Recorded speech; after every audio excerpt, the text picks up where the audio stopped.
Hello बच्चों। तो आज हम चैप्टर 2 केमिस्ट्री क्लास 10th से वापस से हमारी शुरुआत करते हैं। बीच में हमारा ब्रेक लग गया था। Acid, bases and salts. तो आई होप आप लोगों को एक बेसिक आइडिया है।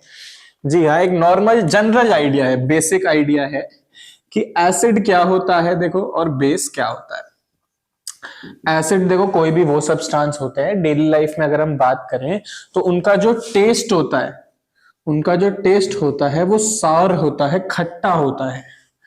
बेस वो होते हैं जिनका टेस्ट कैसा होता है, बिटर होता है, कड़वा। कुछ अगर एक एग्जांपल सोचे हम इनके, हम एसिड में सौर चीजों में सोच सकते हैं, जैसे लेमन हमारा खट्टा टेस्ट होता है, थोड़ा ग्रेप्स में हमारा खट्टा टेस्ट होता है, दही होता है, कर्ड, उसमें हमारा एसिड होता है। इन सब चीजों में हमारा एसिड होता है। अगर आप बेस की कोई एग्जांपल सोचो, बिटर, डेली लाइफ में एज सच ज्यादा एग्जांपल नहीं होते, लेकिन जो हमारा सोप होता है, अगर आपने कभी गलती से वो टेस्ट किया हो तो वो सोप जो है वो भी कड़वा होता है, क्योंकि उसमें बेस होता है। अच्छा, तो अब इस चैप्टर में हम क्लास 10th के लेवल पे देखो क्या पढ़ने वाले हैं। ये सब तो जो चीजें हैं हमारी 6th 7th 8th स्टैंडर्ड की हैं। अब हम देखेंगे कि कोई भी एसिड को हम एसिड क्यों बोलते हैं, कोई भी एसिड को हम एसिड क्यों बोलते हैं, या किसी भी कंपाउंड को, किसी सब्सटेंस को एसिड का दर्जा कब दिया जाता है। तो थोड़ा सा और उससे पहले अगर हम बेसिक देखें तो हम कहते हैं कि जो एसिड है ना, ये हमारे दो तरह के हो सकते हैं। एक ऑर्गेनिक एसिड, एक हमारा ऑर्गेनिक एसिड, और दूसरा मिनरल एसिड। ऑर्गेनिक एसिड में भाई कौन से आ गए, जो आपके मोस्टली एडिबल होते हैं, खा पी सकते हो आप इन्हें, और ये वीक एसिड होते हैं, ये वीक एसिड होते हैं। मिनरल में ये दे आर नॉट एडिबल, इनको आप खा पी नहीं सकते, और स्ट्रॉन्ग भी हो सकते हैं एज वेल एज वीक भी हो सकते हैं। देखो, मिनरल एसिड का मतलब क्या है, जो लेबोरेटरी में प्रिपेयर किया जाता है, लैब में आपने जो भी बनाया वो मिनरल एसिड है। जो आपको नेचर में पाया गया वो ऑर्गेनिक एसिड है। तो ऑर्गेनिक एसिड के एग्जांपल क्या हो गए, हमारा लेमन, ग्रेप और कर्ड। लेकिन ये एसिड के नाम थोड़ी है, ये तो सब्सटेंस के नाम है। अब हमें वो एसिड के नाम याद करने हैं जो इनके अंदर प्रेजेंट होते हैं। तो देखो, ऑर्गेनिक एसिड के एग्जांपल क्या हो जाएंगे, लेमन में होता है सिट्रिक एसिड, जी हाँ। ग्रेप्स में कौन सा होता है, टार्टेरिक एसिड। ये तीनों आपको याद करने हैं, मैं आपके सामने वही लिख रहा हूं जो आपको याद करना है। कर्ड में कौन सा होता है, लैक्टिक एसिड, ठीक है ना। तो ये मैच द फॉलोइंग करके आ सकता है, ये तीनों आपने याद करने हैं। मिनरल एसिड में भी बहुत सारे होते हैं, जैसे कि अगर हम स्ट्रॉन्ग की बात करें तो स्ट्रॉन्ग में हमारा पहला होता है हाइड्रोक्लोरिक एसिड। हाइड्रोक्लोरिक एसिड, इसका फॉर्मूला होता है HCl। दूसरा यहां लिख लेते हैं, दूसरा होता है नाइट्रिक एसिड। नाइट्रिक एसिड, इसका फॉर्मूला होता है HNO3। तीसरा हमारा होता है सल्फ्यूरिक एसिड। सल्फ्यूरिक एसिड, इसका फॉर्मूला होता है H2SO4। ये तीन हमारे स्ट्रॉन्ग एसिड्स हैं। ये तीन हमारे क्या हैं, स्ट्रॉन्ग एसिड्स। हमारे स्ट्रॉन्ग एसिड्स में सिर्फ तीन ही आते हैं, 1 2 3, और इनको आपने बहुत अच्छे से याद करना है, हाइड्रोक्लोरिक एसिड, नाइट्रिक एसिड और सल्फ्यूरिक एसिड। अगर मैं वीक की बात करूं तो वीक में बहुत सारे आ जाते हैं, एसिटिक एसिड, फॉर्मिक एसिड, और आपका वीक में आ जाता है हमारा carbonic acid. Yes, carbonic acid भी वीक में ही आ जाएगा। और एक होता है सल्फ्यूरस एसिड। वीक में बहुत सारे एसिड्स होते हैं, एक आधे आप नाम याद कर लोगे बहुत है। मेन आपको कौन से याद करने हैं, स्ट्रॉन्ग एसिड्स। इनसे ही हमारा पूरा चैप्टर ये चलेगा, ठीक है ना। तो अब आपने ये समझ लिया कि एसिड दो तरीके से हो सकते हैं, ऑर्गेनिक या मिनरल। ऑर्गेनिक माने जो नेचर से मिले हैं, मिनरल माने जो हमने लैब में बनाए। लैब वाले स्ट्रॉन्ग भी हो सकते हैं, वीक भी हो सकते हैं। ऑर्गेनिक हमेशा वीक एसिड ही होगा। इतनी बात समझ में आई? तो अब देखो, अब एक्चुअली एसिड होते क्या हैं ये समझते हैं। एक्चुअली एसिड का मतलब क्या है?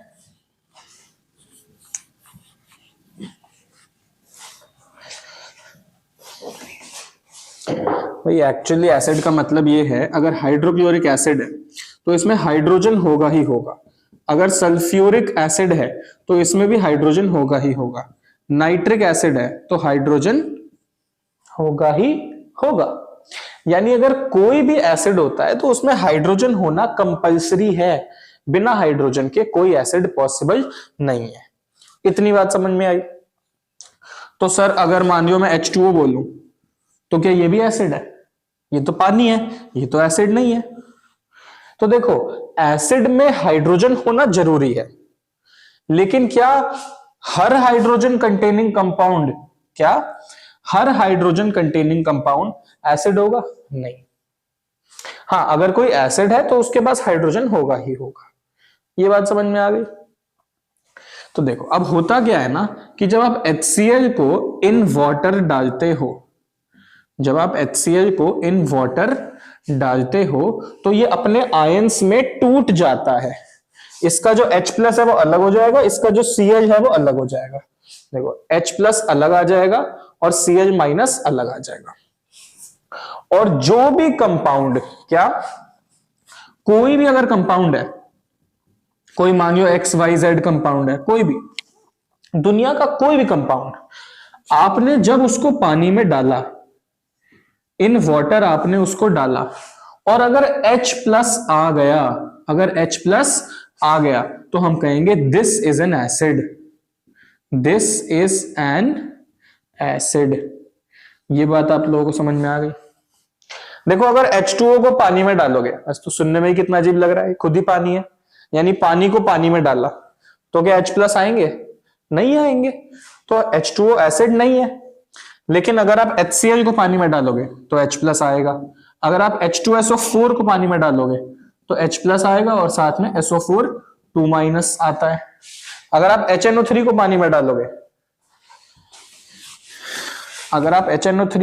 डालोगे, तो यहां से H प्लस और NO3 नेगेटिव आएगा। यानी तीनों में ही H प्लस आना जरूरी है। कोई भी अगर एसिड है तो वो पानी में जाने पे H प्लस निकालेगा ही निकालेगा। ये बात समझ में आ गई? ऐसे ही अगर मैं बेस की भी बात कर लूं ना, लगे हाथ, तो देखो बेस भी समझ लेते हैं। अगर कोई बेस है, आपने उसे पानी में डाला तो उसमें OH नेगेटिव आयन आएगा ही आएगा। अगर OH नेगेटिव आयन आ गया मतलब वो बेस है, अगर ये नहीं आया मतलब वो बेस नहीं है। अगर इसकी भी एग्जांपल की बात करें तो हो गए NaOH, KOH, CaOH whole twice. यानी पहले एक मेटल और फिर OH, पहले एक मेटल फिर OH, पहले एक मेटल और फिर OH। सिंपल। यानी कि ये सारे भी हमारे क्या हैं? बेसिस हैं। अच्छा, अब एक बड़े इंटरेस्टिंग एग्जांपल की बात करते हैं। आई होप आपने लिख लिया हो ये। चलो, एक हमारा कार्बन से कंपाउंड बनता है C2H5OH। ये चैप्टर 4 में आप लोग पढ़ेंगे, अगर पढ़ लिया तो बहुत अच्छी बात है। ये होता है हमारा इथेनॉल और अल्कोहल। जो हमारा अल्कोहलिक ड्रिंक्स में यूज होता है ना, वो सेम अल्कोहल है ये। अब मान लो इसको मैंने पानी में डाल दिया, स्वाहा।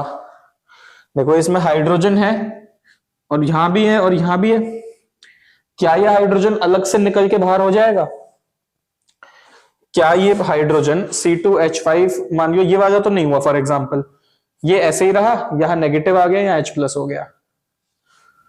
अगर ये H प्लस ऐसे निकला, इसका मतलब ये एसिड है। लेकिन अगर मान लो इसको पानी में डालने पे हुआ क्या कि ये OH निकल गया। अब तो ये क्या हो गया भाई? C2H5 नेगेटिव ऐसे ही रह गया और साथ में सॉरी C2H5 पॉजिटिव बनेगा और OH नेगेटिव बाहर निकल गया, यानी कि एक केस में H प्लस निकल रहा है, एक केस में OH निकल रहा है। जब OH नेगेटिव निकला तो ये बेस हो गया।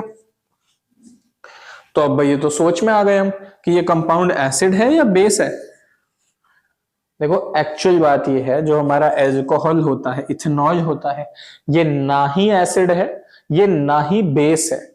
आप जब इसे पानी में डालोगे ना तो सिर्फ पैग बनेगा और कुछ नहीं बनेगा, ना एसिड ना बेस, ये कोई आयन नहीं बनाएगा। समझ में आ गई बात? शाबाश। तो एक एसिड और बेस क्या होता है ये क्लैरिफाई हो गया। आगे चलते हैं अब कि स्ट्रॉन्ग एसिड क्या होता है। Strong acid versus weak acid. एक स्ट्रॉन्ग एसिड और वीक एसिड में क्या फर्क है? देखो, अगर मैं HCl की बात करूं, ये एक स्ट्रॉन्ग एसिड है। इसको जब मैंने इन वाटर डाला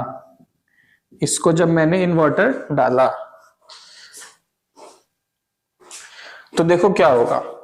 इसको जब पानी में डालेंगे तो ये पानी में H प्लस और Cl माइनस में टूट जाएगा। बिल्कुल सही। ये तो हमारा क्या है? एक स्ट्रॉन्ग एसिड। Strong acid. अगर मैं एक वीक एसिड ले लूं, वीक एसिड में हमने मान लिया CH3COOH, इसका नाम होता है एसिटिक एसिड। क्या नाम होता है इसका? Acetic acid, CH3COOH। इसको जब हमने इन वाटर डाला, अच्छा देखो इन वाटर लिखना ना बड़ा लंबा काम है। अब इसको देखो हम शॉर्ट में कैसे लिखेंगे, यहां ब्रैकेट में AQ, यानी कि एक्वस। चैप्टर 1 में स्टेट सिंबल पढ़े थे हमने, ना, सॉलिड, लिक्विड, गैस, एक्वस। तो अब हमने इसको एक्वस फॉर्म में लिया, यानी पानी में मिक्स लिया है। तो अब ये आयन में टूट जाएगा, CH3COO नेगेटिव और H पॉजिटिव, ये आयंस में टूट जाता है। इससे पहले हमने किया था अल्कोहल, वो अलग था, वो था C2H5OH। ये आयंस में नहीं टूटता, बिल्कुल भी नहीं टूटता। लेकिन एसिटिक एसिड आयन में टूट जाता है, आयंस में टूट जाता है। ये नेगेटिव आयन हो गया पूरा और ये पॉजिटिव आयन हो गया। और क्योंकि यहां H प्लस आया है, इसका मतलब ये एक एसिड है, लेकिन सर फिर स्ट्रॉन्ग एसिड और वीक एसिड का क्या रह गया कॉन्सेप्ट? दोनों ने ही H प्लस दिया है। देखो होगा क्या, अगर मान लो आपने इसके 100 पार्टिकल्स लिए, आपने HCl के 100 पार्टिकल्स लिए और सबको पानी में डाल दिया स्वाहा, तो क्या होगा कि H प्लस जो है ना, वो सारे के सारे पार्टिकल्स टूट के बनेगा, यानी 100 की 100 विल ब्रेक, 100 विल ब्रेक। यानी कि हम कह सकते हैं कि ऑल पार्टिकल्स विल ब्रेक, या अब इसके लिए और अच्छा शब्द हम क्या कहेंगे कि वो कंप्लीटली आयोनाइज हो जाएगा। हमारा कंप्लीटली आयोनाइज हो जाएगा, ये हमारा टेक्निकल टर्म है। जो HCl है ये कंप्लीटली आयोनाइज हो गया, यानी इसके 100 पार्टिकल्स थे तो यहां 100 ही H प्लस बने और 100 ही Cl माइनस बने। ये होती है एक स्ट्रॉन्ग एसिड की पहचान। आप जितना उसे पानी में डालोगे ना, सारा का सारा टूट के वो बहुत सारे H प्लस दे देगा। ये बात समझ में आई? दूसरी तरफ अगर वीक एसिड की बात करें तो शायद आप लोग समझ गए होंगे। अगर इसके 100 पार्टिकल मैंने लिए और तोड़े तो क्या होगा? सिर्फ 10 पार्टिकल ब्रेक होंगे, बहुत थोड़े से, हो सकता है 10 भी ना हो, 5 पार्टिकल्स ब्रेक हो और सिर्फ 10 CH3COH और 10 H प्लस मिले। यानी कि हुआ क्या, देखो मानियो मैंने 100 पार्टिकल HCl के लिए, मैंने 100 पार्टिकल एसिटिक एसिड के लिए, दोनों को मैंने अलग अलग एक्सपेरिमेंट करने के लिए एक बीकर में डाल दिया जहां पे पानी था। HCl वाले में कितने H प्लस आए? 100। और एसिटिक एसिड वाले में कितने H प्लस आए? सिर्फ 10। जबकि मैंने तो दोनों को इक्वल मात्रा दी थी। H प्लस इसमें ज्यादा है, और जिसमें ज्यादा H प्लस है यानी कि वो ज्यादा अच्छा एसिड है। तो इसीलिए जो हमारा HCl है, जो हमारा HCl है, ये कहलाया स्ट्रॉन्ग एसिड। ये कहलाया स्ट्रॉन्ग एसिड क्यों? क्योंकि ये कंप्लीटली आयोनाइज कर जाता है। और जो हमारा एसिटिक एसिड है, एसिटिक एसिड है, ये हमारा कहलाया वीक एसिड, क्योंकि ये पार्शियली आयोनाइज करता है। पार्शियली आयोनाइज करता है यानी पूरा नहीं टूटता। मतलब जब आप इसको पानी में डालोगे ना, इसके 10 पार्टिकल्स तो टूट जाएंगे, लेकिन बाकी 90 पार्टिकल्स ऐसे ही पानी में तैरते रहेंगे, वो नहीं टूटेंगे, वो पानी में ऐसे ही तैरते रहेंगे एसिटिक एसिड की फॉर्म में ही। ये बात समझ में आ गई? शाबाश। तो स्ट्रॉन्ग एसिड और वीक एसिड में क्या डिफरेंस है, ये आप लोगों को अब समझ में आ गया है। अब अगर मैं आपसे पूछूं कि स्ट्रॉन्ग बेस और वीक बेस में क्या फर्क है, तो वो भी बता सकते हो, बहुत इजीली बता सकते हो। अगर हम बात करें एक strong base versus weak base, तो वो भी एग्जैक्टली सेम है। वीक बेस कैसा होगा? Partially ionise. और स्ट्रॉन्ग बेस कैसा होगा? Completely ionise. क्लियर हो गई बात? कुछ एग्जांपल्स ले लें इसके। देखो, जो हमारे हाई रिएक्टिव मेटल होते हैं ना, एकदम हाई रिएक्टिव, ऊपर से बात करते हैं पोटेशियम, सोडियम और कैल्शियम। तो जो पहले तीन है, जब आप इनके आगे OH लगाओगे, KOH, NaOH और CaOH होल ट्वाइस, कैल्शियम की वैलेंसी 2 होती है तो CaOH होल ट्वाइस, ये हमारे क्या है? Strong base. इसके बाद आप जो भी ले लो वो सब वीक में आ गए, MgOH होल ट्वाइस, और इसके आगे जितने भी आप हाइड्रोक्साइड्स ले लो वो सब वीक बेस में है। एक और इंटरेस्टिंग होता है हमारा NH4OH, ये भी हमारा वीक बेस होता है, ये भी हमारा वीक बेस होता है। इतनी बात समझ में आई? बहुत बढ़िया। आगे कर लें, आगे करते हैं अब। चलो, अब एक छोटा सा टॉपिक आता है कि जो एसिड्स होते हैं और बेसिस होते हैं, उनके लिए ना एक पीएच स्केल बनाया गया। आप सभी लोगों ने, आई एम श्योर, इसके बारे में जरूर सुना होगा। एक पीएच स्केल बनाया गया जिसमें कि ऐसे 0 से 14 तक, 0 से लेके 14 तक अलग अलग जो है डब्बे बना दिए गए, और हर डब्बे का एक अलग जो है वो कलर था। जितना ज्यादा हम लेफ्ट की तरफ आए उतना ज्यादा डब्बा रेड था, और जितना ज्यादा 14 की तरफ गए इतना ज्यादा जो है वो ब्लैक नहीं था, पर्पल था। कैसा था? पर्पल। और एग्जैक्ट सेंटर में यानी कि 7 पे ये ग्रीन था। तो अब ये क्यों बनाया गया? बिल्कुल 0 to 7 जो पीएच है वो ये बताएगा कि कोई चीज एसिड है। इस बात का क्या मतलब हुआ? इस बात का ये मतलब हुआ कि एक ना पीएच पेपर बना दिया गया, एक छोटा सा पेपर का स्ट्रिप, उसको बोला गया भाई ये तुम्हारा मैजिकल पेपर है, ये पीएच पेपर है।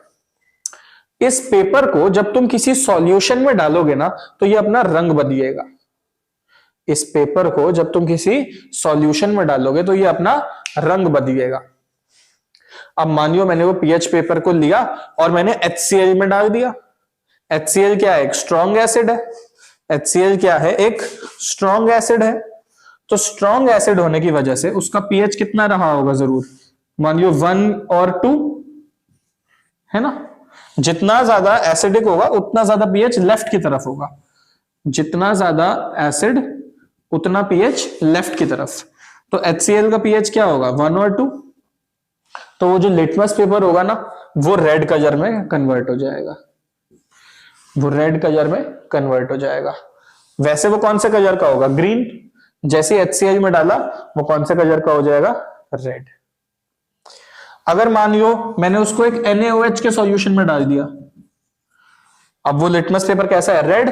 मैंने उसको क्या किया, NaOH के सॉल्यूशन में डाल दिया, NaOH के सॉल्यूशन में डाल दिया। तो अब NaOH क्या होता है, स्ट्रॉन्ग बेस, स्ट्रॉन्ग बेस। तो इसका pH जरूर क्या होगा, 13 के आसपास होगा, या 14 भी हो सकता है। तो अब वो pH पेपर ये वाला कलर ले लेगा, यानी वो पर्पल कलर का हो जाएगा। पर्पल या ब्लू, अलग अलग कंपनी के लिटमस पेपर का थोड़ा अलग अलग शेड होता है, मोस्टली पर्पल ही होता है, और लेफ्ट साइड तो हमेशा रेड होता है। इतनी बात आपको समझ में आई? हाँ जी, ये बात क्लियर हो गई, बहुत बढ़िया। इस तरफ पर्पल भी हो सकता है और कई बार ब्लू भी होता है, ठीक है ना। चलो, ये इतना मैटर नहीं करता, ज्यादा जो है pH पेपर में हमें रेड ही मैटर करता है, और सेंटर में ग्रीन। इतनी बात क्लियर है? चलो, तो इससे हमें यह पता चल सकता है, मान लो मैंने आपको कई सारे सॉल्यूशन दिए, एक में मैंने रखा HCl है, एक में एसिटिक एसिड है, एक में सोडियम हाइड्रोक्साइड है, एक में वाटर है, एक में अल्कोहल है। आप सब में pH पेपर डाल डाल के ये बता सकते हो कि उस चीज का pH जो है कितना है। जो भी pH पेपर का कलर आएगा उसको आप इस पे मैच करोगे, देखोगे कि हाँ भाई कौन सा कलर की शेड से ये मैच हो रहा है, और आपको पता चल जाएगा कि वो एसिड है या बेस है, और अगर एसिड है तो स्ट्रॉन्ग एसिड है या वीक एसिड है, वो भी पता चल जाएगा। समझ में आ गई बात? शाबाश। देखो, जैसे अगर एसिटिक एसिड होगा तो वो कितना pH शो करेगा, वो pH शो करेगा लगभग 5 या फिर 6, ठीक है ना। तो बहुत लाइट रेड या येलो कलर का pH पेपर होता है उस पे। चलो, तो pH पेपर जो होता है हमारा, ये क्यों इंपॉर्टेंट है, इसको बोलते हैं हम यूनिवर्सल इंडिकेटर। इसको हम क्या बोलते हैं, यूनिवर्सल इंडिकेटर।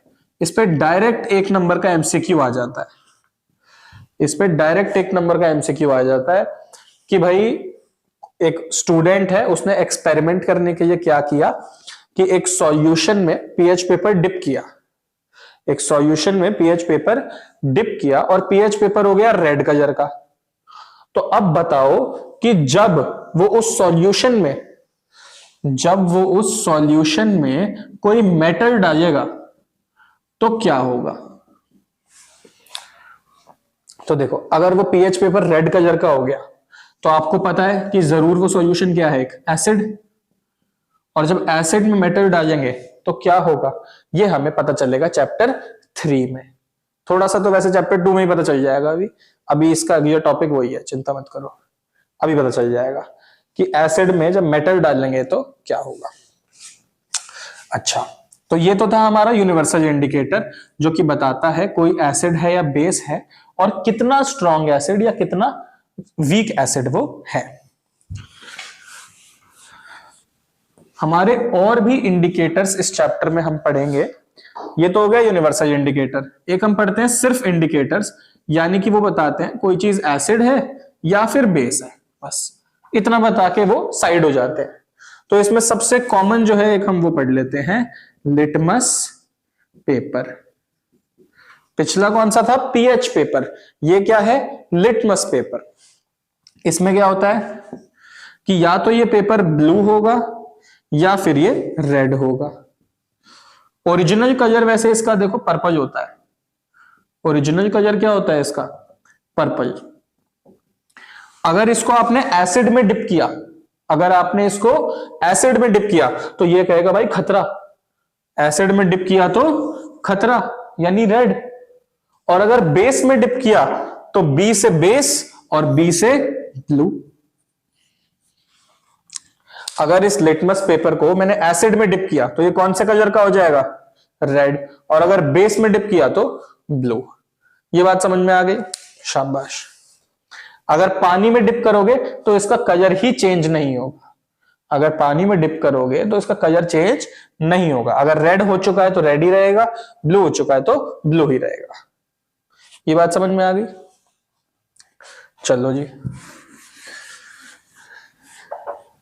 एक हमारा इंडिकेटर होता है। देखो, अगर कोई ऐसा बंदा है जो कलर ब्लाइंड है, या विजुअली इंपेयर्ड है, देख नहीं सकते, तो उनके लिए भी हमने कुछ इंडिकेटर बनाए जिनको बोलते हैं ओल्फैक्टरी इंडिकेटर। यानी कि ओल्फैक्टरी का मतलब होता है स्मेल बेस्ड। इन इंडिकेटर्स में आपको देखने की जरूरत नहीं है, सिर्फ स्मेल के हिसाब से बता सकते हैं। तो इसमें हमारे दो आते हैं, अनियन एक्सट्रैक्ट, यानी जो हमारी अनियन होती है, प्याज होती है, उसका एक्सट्रैक्ट, उसका जूस, या फिर एक हमारा होता है इसमें वनीला एक्सट्रैक्ट।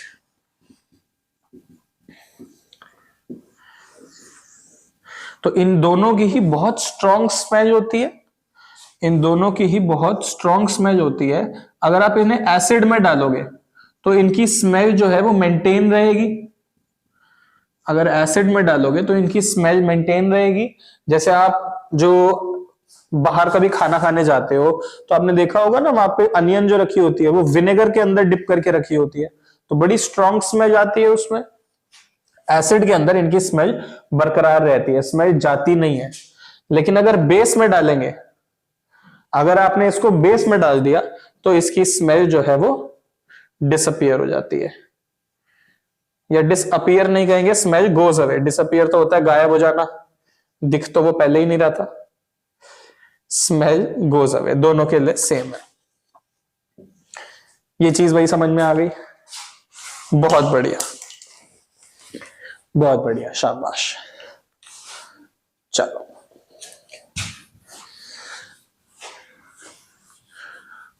तो ये था हमारा इस चैप्टर का पहला फेज कि बेसिकली एसिड, बेस और सॉल्ट।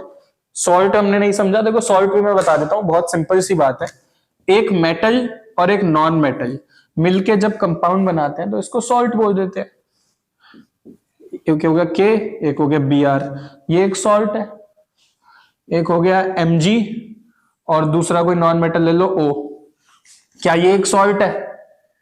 देखो इसको हम सॉल्ट की कैटेगरी में नहीं डालते, हम इसको बोल देते हैं ये मैग्नीशियम का ऑक्साइड है, ये मैग्नीशियम का ऑक्साइड है। लेकिन ये भी उसी तरीके का ही है। सॉल्ट्स हम जनरली जो आपकी क्लास 10th में रेफर कर रहे हैं ना, वो उस चीज को कर रहे हैं कि जो कंपाउंड्स हम डेली यूज में लाते हैं, जो कंपाउंड्स हम डेली यूज में लाते हैं, जैसे कि हमारा कॉमन सॉल्ट खाना बनाने में जो लगता है, हमारा बेकिंग सोडा जिससे हम केक बनाते हैं, हमारा प्लास्टर ऑफ पेरिस जो आपके घरों में यूज होता है, और भी कई सारे सॉल्ट इसमें हम पढ़ेंगे। कपड़े धोने के लिए क्या लगता है, ब्लीचिंग के लिए क्या लगता है, तो वो इसके अगले वर्जन, इसके हम नेक्स्ट जो वीडियोस होंगी उसमें हम कवर करेंगे। ठीक है, चलो।